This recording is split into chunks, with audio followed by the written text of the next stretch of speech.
Hello दोस्तों, welcome back to my channel कोड24। मैं हूं सादिक और मैं आज आप लोगों के साथ डिस्कस करने वाला हूं सी प्रोग्रामिंग के एक नया वीडियो ट्यूटोरियल। और इसमें आज हम लोग डिस्कस करने वाले हैं सी प्रोग्रामिंग के फंक्शंस के बारे में। तो दोस्तों, फंक्शंस इतना इंपॉर्टेंट क्यों है? अगर फंक्शंस आप नहीं सीखते हो तो प्रोग्रामिंग करना बहुत मुश्किल हो जाता है। क्यों? तो सारा कुछ हम लोग आज इस वीडियो में डिस्कस करने वाले हैं। तो वीडियो शुरू करने से पहले मैं आप लोगों को रिक्वेस्ट करूंगा कि अगर आप लोग इस चैनल पे नए हैं तो इस चैनल को जरूर सब्सक्राइब कर लीजिए, क्योंकि ऐसे ही इंटरेस्टिंग कंटेंट ट्यूटोरियल्स वगैरह मैं हमेशा आप लोगों के लिए लाता रहता हूं। अगर आप लोग इस चैनल को सब्सक्राइब करके बेल आइकन को दबाते हैं तो मेरा जितना भी सारा ट्यूटोरियल होगा सारा ट्यूटोरियल का वीडियो आप लोग तक पहुंच जाएगा। तो दोस्तों, फंक्शंस इतने इंपॉर्टेंट क्यों है? अगर मैं बोलूँ कि जब फंक्शंस जो है वो एक्चुअली प्रोग्राम को बहुत एफिशिएंट बनाते हैं। अगर आप लोग किसी प्रोजेक्ट पे काम करते हो या फिर थोड़ा बड़ा प्रोजेक्ट में काम करते हो तो फंक्शंस बहुत ज़्यादा इंपॉर्टेंट होता है। क्योंकि दोस्तों, जो फंक्शंस एक प्रोग्राम जो एक बड़ा प्रोग्राम रहता है उस प्रोग्राम को छोटा छोटा भाग में डिवाइड कर देता है। तो आप लोगों को जो भी पोर्शन का ज़रूरत होता है उस पोर्शन को तब आप लोग यूज़ कर सकते हो। एंड दोस्तों, फंक्शंस क्या करता है? एक बड़ा प्रोग्राम को डिवाइड कर सकता है, मल्टीपल डेवलपर उस प्रोग्राम को डेवलप कर सकता है। अगर हम लोग फंक्शंस का इस्तेमाल नहीं करते हैं तो वो सारा जितना भी बड़ा प्रोजेक्ट हो वो प्रोजेक्ट सिर्फ एक आदमी को फिर हैंडल करना पड़ता है। या फिर बाद में जब उस प्रोजेक्ट को कुछ रिफॉर्म करने की ज़रूरत होता है तो क्या होता है, अगर कुछ भी प्रॉब्लम हो जाता है कोड में तो फिर पूरा सिस्टम डाउन हो जाता है। दोस्तों, ये सारा कुछ मैं एक्सप्लेन करने वाला हूँ ये कैसे काम करता है। तो चलिए डायरेक्टली हम लोग व्हाइट बोर्ड पे चलते हैं, वहीं पे हम लोग इसका एक्सप्लेन करने वाले हैं। तो दोस्तों, यहाँ पे अगर हम लोग मान लेते हैं कि हमने कुछ प्रोग्राम लिखा, तो यहाँ पे कुछ लाइन्स ऑफ प्रोग्राम लिखा, तो मान लेते हैं कि ये प्रोग्राम जो है ये 200 लाइन्स का प्रोग्राम है। ठीक है, तो फंक्शंस क्या करता है, ये जो प्रोग्राम का पोर्शन छोटा छोटा भाग में डिवाइड कर देता है। मान के चलता हूँ कि कुछ ई कॉमर्स का प्रोजेक्ट आप डिज़ाइन कर रहे हो। ठीक है, तो यहाँ पे आपका ऑर्डर सिस्टम रहेगा, उसके बाद फिर कार्ट मैनेजमेंट रहेगा। ठीक है, उसके बाद फिर आपका यहाँ पे पेमेंट मैनेजमेंट रहेगा, पेमेंट का सिस्टम रहेगा। तो हम लोग अगर ये ई कॉमर्स प्रोजेक्ट को अगर अलग अलग भाग में डिवाइड कर लेते हैं, कार्ट को अलग, ऑर्डर को अलग, पेमेंट को अलग, या फिर आपका जो भी कस्टमर मैनेजमेंट है, ठीक है, यहाँ पे आपका कस्टमर मैनेजमेंट के लिए हम लोग अलग एक मॉड्यूल बना लेते हैं। तो इसको अगर हम लोग अलग अलग कर लेते हैं तब प्रोग्राम क्या एफिशिएंट बन जाएगा। ठीक है, तो जब ऑर्डर का ज़रूरत होगा तो हम लोग क्या इस ऑर्डर को कॉल कर लेंगे। उसके बाद फिर जब हम लोगों को कार्ट का मैनेज करना होगा तो हम लोग कार्ट को मैनेज कर सकते हैं। जब आप ई कॉमर्स प्रोजेक्ट को खोलते हो तब आपको पेमेंट का ज़रूरत नहीं होता है, जब आप ऑर्डर करते हो तभी जाके आपका पेमेंट ज़रूरत होता है। तो ये सिस्टम जब ओपन होगा तब पेमेंट अगर हम लोग यूज़र के सामने रख देते हैं या फिर हम लोग उसको यूज़ भी कर लेते हैं तो हमारा जो प्रोजेक्ट है वो एफिशिएंट नहीं बनेगा। ठीक है, या फिर कस्टमर मैनेजमेंट आपको जब ज़रूरत है ही नहीं तब आप लोग कस्टमर मैनेजमेंट अगर करोगे तो जो सिस्टम है वो थोड़ा स्लो डाउन हो जाएगा, क्योंकि इसको भी हैंडल करना है। तो इसीलिए हम लोग क्या करेंगे, जब जिस चीज़ों का ज़रूरत होता है, जब हमारा ऑर्डर का ज़रूरत होता है तो हम लोग ऑर्डर को कॉल कर लेंगे, यूज़ कर लेंगे। ठीक है, जब हम लोग को पेमेंट करना है तभी हम लोग पेमेंट को यूज़ करेंगे, अदरवाइज हम लोग पेमेंट का यूज़ नहीं करेंगे। ठीक है, तो ऐसे ही फंक्शन काम करता है। तो ये भी हमारा एक फंक्शन हो गया। ओके, फिर ये भी हमारा एक फंक्शन हो गया, ये भी हमारा एक फंक्शन हो गया, ये भी हमारा एक फंक्शन हो गया। तो दोस्तों, देखा आपने कैसे हम लोग ने एक बड़ा प्रोजेक्ट को छोटा छोटा भाग में डिवाइड कर दिया। अब इसमें और एक बहुत एडवांटेजियस पार्ट ये है कि अगर आप इस प्रोजेक्ट को डेवलप कर रहे हो तो क्या होता है कि आप ऑर्डर के लिए किसी एक आदमी को असाइन कर सकते हो। आपके पास मान के चलता हो कि आपके पास 4 एम्प्लॉई है, तो आपने ऑर्डर को एक एम्प्लॉय को हैंड ओवर कर दिया, उसके बाद फिर कार्ड मैनेजमेंट को एक और एम्प्लॉय को हैंड ओवर कर दिया, उसके बाद फिर पेमेंट को अलग एक एम्प्लॉय को एंड कस्टमर को हैंडल करने के लिए अलग सा और एक एम्प्लॉय आपने हायर कर लिया या फिर उसको असाइन कर दिया। तो ये क्या करेगा, ये सिर्फ कस्टमर के ऊपर ही काम करेगा। ये जो है ये सिर्फ पेमेंट के ऊपर ही काम करेगा, इसको पता ही नहीं चलेगा कि कस्टमर को कैसे हैंडल किया जाता है। ठीक है, ऐसे ही करके हम लोग एक बड़ा प्रोजेक्ट को एकम्प्लिश कर सकते हैं। एंड कॉर्पोरेट में जो भी सॉफ्टवेयर डिज़ाइन किया जाता है तो दोस्तों ऐसे ही डिज़ाइन किया जाता है। तो दोस्तों, कैसे हम लोग सी प्रोग्रामिंग में फंक्शंस को इम्प्लीमेंट कर सकते हैं वो हम लोग यहाँ पे देख लेते हैं। तो यूज़ करने के लिए हमारा 3 रूल्स है। पहले क्या है, हमको फंक्शंस को डिक्लेयर करना है। ठीक है, डिक्लेरेशन हो गया। उसके बाद फिर हम लोगों को फंक्शंस को डिफ़ाइन करना है कि फंक्शंस का रूल्स, फंक्शंस के अंदर क्या क्या चीज़ होगा, कैसे फंक्शंस काम करेगा, वो सारा कुछ हमें डिफ़ाइन करना है। एंड लास्ट में क्या होता है, जब हमें फंक्शंस का ज़रूरत होगा तब हमें फंक्शंस को कॉल करना है। तो ये तीनों स्टेप जो है अगर हम लोग परफॉर्म करेंगे तभी हम लोग जाके सी प्रोग्रामिंग में फंक्शंस का यूज़ कर सकते हैं। तो सी प्रोग्रामिंग जो कि बहुत ही सिंटेक्स स्ट्रिक्ट लैंग्वेज है, तो इसलिए हम लोग को सिंटेक्स जानना ज़रूरी है कि ये जो तीनों चीज़ें हैं हमें कहाँ कहाँ और कैसे लिखना है। ठीक है, तो मैं वो चीज़ थोड़ा एक्सप्लेन कर लेता हूँ कि जो हमारा यहाँ पे हैश इंक्लूड रहता है, ठीक है, हैश इंक्लूड यहाँ पे कुछ हम लोग stdio.h लिखते हैं, उसके ठीक नीचे ही हमें फंक्शंस को डिफाइन करना है। जैसे अभी हम लोग को अगर प्रोडक्ट मैनेजमेंट करना है तो हम लोग क्या करेंगे, यहाँ पे इंट प्रोडक्ट, ठीक है, प्रोडक्ट देके हमें यहाँ पे फंक्शंस जैसे एक ब्रैकेट देके इसको स्टार्ट करके फिर इसको क्लोज कर देना है। तो ऐसे करके हम लोग एक फंक्शंस को डिफाइन करते हैं। तो ये इंट क्यों दिया हमने, यहाँ पे हम लोग वॉइड भी यूज़ कर सकते हैं, हम लोग इंट भी यूज़ कर सकते हैं। तो हम लोग इंट क्यों दिया, यहाँ पे वॉइड क्यों नहीं दिया, वो सारा कुछ हम लोग बाद में डिस्कस करेंगे। फिलहाल के लिए हम लोग यहाँ पे इंट प्रोडक्ट, यहाँ पे हम लोग एक कस्टम फंक्शंस बना के इसको डिफाइन कर दिया है। तो इसको हम लोग क्या बोलते हैं, डिक्लेरेशन ऑफ फंक्शन। तो इसको हम लोग ने अभी डिक्लेरेशन कर दिया है। उसके बाद फिर क्या होगा, अभी डिफाइन करना है फंक्शंस को कि कैसे हम लोग इस फंक्शंस को लिखने वाले हैं। तो डिफाइन के लिए दोस्तों यहाँ पे इंट मेन रहेगा, तो ये इंट मेन के ऊपर हम लोगों को डिक्लेयर करना है। ठीक है, इंट मेन यहाँ पे शुरू होके यहाँ पे ख़त्म हो जा रहा है। तो हमें जो डिफाइन करना है ये इंट मेन के नीचे डिफाइन करना है, इंट प्रोडक्ट। ठीक है, प्रोडक्ट देखिए हमारा यहाँ पे फंक्शंस ओपन हो जाएगा। अभी हम लोग क्या करेंगे, इस फंक्शंस को अभी लिखने वाला है। तो यहाँ पे हम लोग कुछ स्टेप लिखेंगे, जैसे कि हमारा प्रोडक्ट को अगर ऐड करना है, ऐड प्रोडक्ट, उसके बाद फिर हमें रिमूव करना है तो वो भी लिख सकते हैं। उसके बाद फिर अपडेट करना है प्रोडक्ट को, ठीक है, उसके बाद फिर प्रोडक्ट को फॉर एग्जांपल हाइड करना है या फिर शो कर सकते हैं प्रोडक्ट को। ये सारा जो फंक्शनैलिटी है ये हमारा प्रोडक्ट मैनेजमेंट के अंदर जाएगा। तो ये सारा लिख के हम लोग इसको क्लोज कर देंगे। ठीक है, तो अभी ये फंक्शन हमने यहाँ पे इसको डिफाइन कर दिया। तो ये बोलता है, ये जो स्टेप है इसको हम लोग बोलते हैं डिफाइनिंग ए फंक्शन। तो यहाँ पे हम लोग फंक्शंस को डिक्लेयर कर दिया, यहाँ पे हम लोग फंक्शंस को डिफाइन कर दिया। अभी तक फंक्शंस को हमने कॉल नहीं किया या फिर फंक्शंस को हमने यूज़ नहीं किया। तो हमें फंक्शंस को यूज़ करना है इंट मेन के अंदर।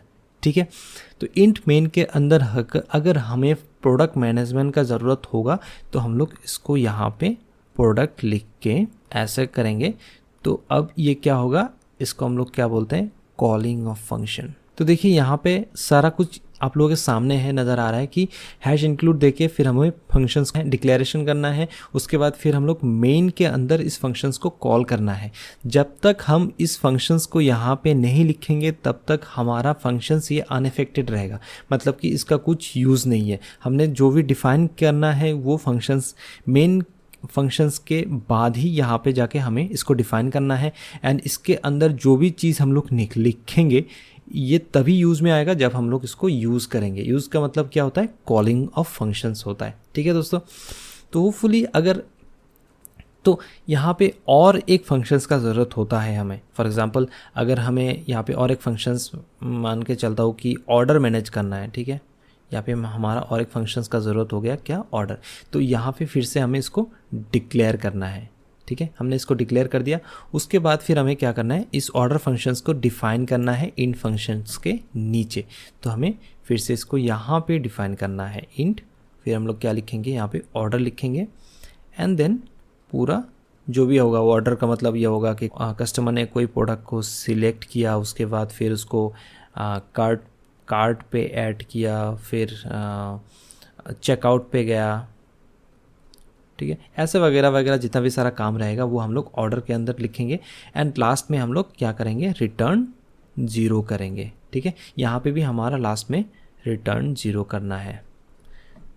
ओके, रिटर्न 0 करेंगे। हम लोगों ने इन फंक्शन यूज़ किया इसीलिए हम लोग इसको रिटर्न 0 कर रहे हैं। एंड डिफाइन होने के बाद ये फंक्शंस तभी यूज़ होगा जब हम लोग इसको कॉल करेंगे। तो इसको कॉल करने के लिए कहाँ पे यूज़ करना होगा, ये मेन फंक्शंस के अंदर जाके इसको हम लोग अगर कॉल करेंगे तभी जाके ये फंक्शन यूज़ में आएगा, अदरवाइज़ ये यूज़ पे नहीं आएगा। ठीक है दोस्तों, तो हमारा 3 कंडीशन हो गया। एक क्या है, डिक्लेरेशन करना है, उसके बाद फिर उसको डिफाइन करना है, एंड देन थर्ड क्या है, उसको कॉल करना है, तभी जाके हमारा ये फंक्शंस काम करेगा। तो होपफुली फंक्शंस के बारे में थोड़ा बहुत यहाँ पे कॉन्सेप्ट आप लोगों का क्लियर हो गया होगा। अगर नहीं हुआ है तो कोई दिक्कत नहीं, हम लोग अभी कोड एडिटर पे जाके इसके ऊपर कोड करने वाले हैं एंड आप लोगों को फंक्शंस के बारे में अच्छा से समझाने वाले हैं। ठीक है, तो चलते हैं डायरेक्टली कोड एडिटर पे, वहाँ पे जाके हम लोग फंक्शंस लिखने वाले हैं। तो यहाँ पे मैं कोड एडिटर पे आ चुका हूँ। यहाँ पे जैसे कि हमारा टेम्पलेट रेडी है लेक्चर 21 नाम के। इसका कोड जो भी होगा ये आप लोगों को डिस्क्रिप्शन पे लिंक पे मिल जाएगा। तो इसका जो भी कोड होगा ये डिस्क्रिप्शन पे मिल जाएगा, आप लोग इस लिंक को क्लिक करके कोड को देख सकते हैं। चलिए हम लोग एक नॉर्मल सा प्रोग्राम लिखते हैं मेन के अंदर, ताकि बाद में जाके उसको हम लोग फंक्शंस पे डिवाइड कर सकते हैं। तो हमने यहाँ पे कुछ वेरिएबल को इनिशियलाइज कर लिया। इंट a इक्वल टू मैं 2 दे दिया, उसके बाद फिर b को मैंने इक्वल टू 1 दे दिया। ठीक है, एंड मैं और एक वेरिएबल ले लिया जो कि है c, यहाँ पे एक कॉमा होगा। ओके, एंड हमने क्या किया, c इक्वल टू यहाँ पे c इक्वल टू मैंने यहाँ पे क्या किया, a प्लस b कर दिया। हमने क्या किया, प्रिंट कर दिया। उसके बाद फिर हमने यहाँ पे लिख दिया the addition is %d, comma देके हमने c को प्रिंट कर दिया। ओके, तो ये हमारा एक एडिशन का प्रोग्राम बन गया। चलिए इसको मैं कमेंट करके लिख देता हूँ, program of addition. Okay, addition हो गया। अभी हम लोग क्या करेंगे, एक सब्सट्रैक्शन का प्रोग्राम लिखेंगे। Okay, program for subtraction. तो ये हमारा सब्सट्रैक्शन का प्रोग्राम अभी लिखने वाले हैं हम लोग। तो इसके लिए हम लोग क्या करेंगे, इंट x डिफ़ाइन करते हैं। x इक्वल टू मैं 10 डिफ़ाइन करता हूँ। उसके बाद फिर y इक्वल टू मैं 5 डिफ़ाइन कर लेता हूँ। उसके बाद फिर एक z डिफ़ाइन करते हैं। फिर हम लोग क्या करेंगे, z equal to x minus y कर देंगे। कॉपी करके मैं इस पर पेस्ट कर देता हूँ। यहाँ पे मैं क्या लिखूँगा, सब्सट्रैक्शन इज़ %d एंड इसको हम लोग z प्रिंट करने वाले हैं। ठीक है, तो ये हमारा एडिशन एंड सब्सट्रैक्शन का प्रोग्राम बन गया है। चलिए यहाँ पे मैं एक न्यू लाइन का कैरेक्टर प्रिंट कर देता हूँ, ताकि ये वाला प्रिंट हो जाए। उसके बाद फिर एक न्यू लाइन आ जाए नेक्स्ट लाइन पे, फिर हमारा ये वाला प्रिंट हो जाए।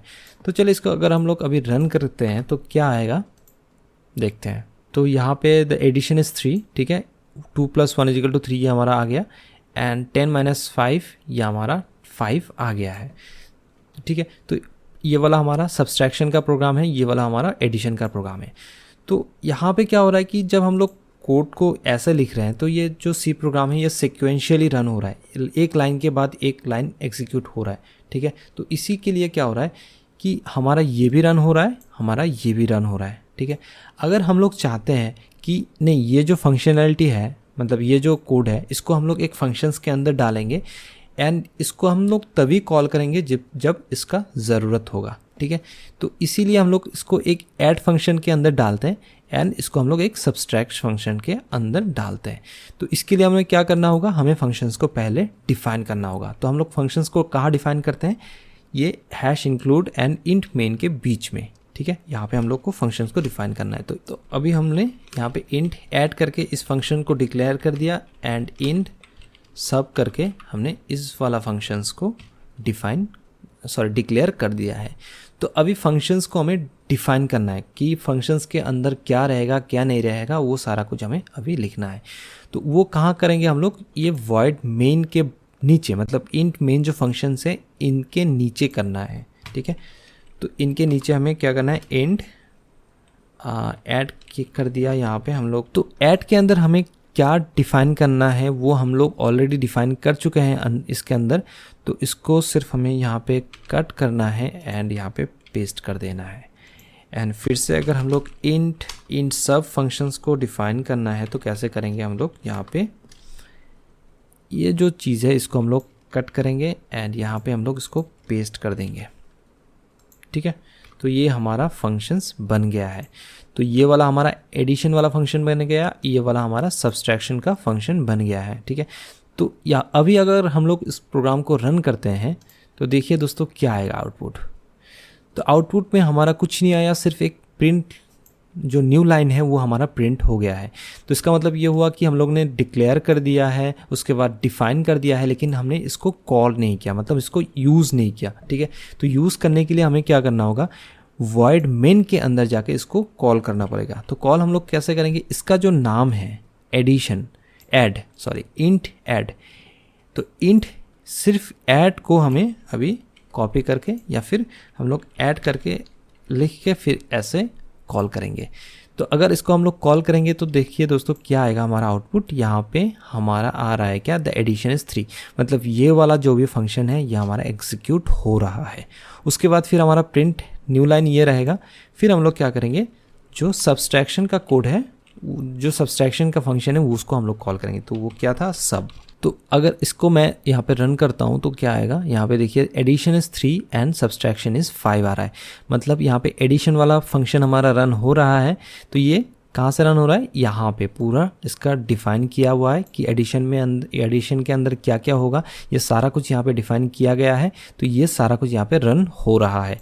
एंड उसके बाद फिर प्रिंट न्यू लाइन हो गया। उसके बाद फिर हमारा ये जो भी सब्सट्रैक्शन का है ये रन हो रहा है। तो देखिए दोस्तों हमारा जो अभी फ़िलहाल जो हमारा मेन प्रोग्राम है वो कितना छोटा हो गया है। तो सिर्फ हमारा 1 2 3 4 लाइन का प्रोग्राम बन गया है, लेकिन एक्चुअल में जो प्रोग्राम है वो हमारा थोड़ा लंबा है। ठीक है, ये सारा मिला के हमारा ये मेन फंक्शन बन गया। तो इसीलिए क्या होता है कि जो मेन फंक्शन का रीडेबिलिटी है वो बढ़ जाता है। तो इसका एडवांटेज क्या होता है कि अगर एडिशन के लिए हमने कुछ अलग डेवलपर रखा हुआ है तो उसको फिर हम लोग बोल देंगे कि जाओ ये ऐड वाला फंक्शन तुम्हारा है, इस ऐड वाला फंक्शन को तुम जाके इसको एडिट करो, ये मॉडिफिकेशन हमें चाहिए, ये फीचर्स हमें चाहिए, तो इसको तुम मॉडिफाई करो। तो वो क्या करेगा, इस ऐड वाला फंक्शन को मॉडिफाई कर देगा। तो ऑटोमेटिकली ये जो इंट मेन फंक्शन है इसमें ये फंक्शंस रिफ्लेक्ट हो जाएगा।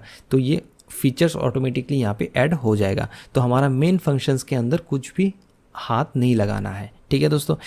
एंड उसके बाद फिर अगर सब्सट्रैक्शन के बारे में अगर हम लोग बोले तो वही बात है। सब्सट्रैक्शन को अगर हमें एडिट करना है तो हम लोग सब्सट्रैक्शन का जो भी मतलब डेवलपर है उसको फिर हम लोग बोल देंगे कि भाई ये तुम्हारा है, इसको तुम एडिट कर लो, मतलब इसमें नया नया फीचर्स ऐड कर लो। तो वैसे ही ये सेम करके यहाँ पे चेंजेस कर देगा तो यहाँ पे रिफ्लेक्ट हो जाएगा। देखिए जैसे कि मैं यहाँ पे ए को अगर मैं 5 से चेंज कर देता हूँ तो यहाँ पे अगर इसको हम लोग रन करते हैं तो मेन में हमने कुछ भी चेंजेस नहीं किया, लेकिन यहाँ पे एडिशन इज 6 आ रहा है। क्यों? क्योंकि मैंने यहाँ पे इसको चेंजेस कर दिया है। तो होपफुली आप लोग ये समझ में आ गया होगा। दोस्तों अगर हम लोग चाह रहे हैं कि एडिशन जो हो रहा है तो ये एडिशन यूज़र डिफाइंड नंबर से होगा। मतलब कि यहाँ पे हम लोग कुछ वैल्यू ले लेंगे यूज़र से, ए ले लेंगे, उसके बाद फिर बी ले लेंगे, एंड ये जो ए एंड बी होगा वो हम लोग ऐड करना चाह रहे हैं। तो फिर क्या करना पड़ेगा, इस एडिशन के अंदर हमें वो वैल्यू पास कर देना होगा ताकि वो जाके फंक्शंस पे चले जाए। तो उसके लिए हम लोग यहाँ पे पैरामीटर डिफाइन करना पड़ेगा। तो उसके लिए मैं नेक्स्ट वीडियो में वो सारा कुछ आप लोगों को बना दूंगा। तो आशा करता हूँ यहाँ तक जितना भी सारा मैंने समझाया वो आप लोगों को समझ में आ गया होगा। अगर वीडियो थोड़ा भी बहुत हेल्पफुल रहा आप लोगों के लिए तो इस वीडियो को लाइक एंड शेयर ज़रूर करें। एंड कुछ भी डाउट होगा तो आप लोग कॉमेंट बॉक्स पर जाके अपना डाउट डाल सकते हैं।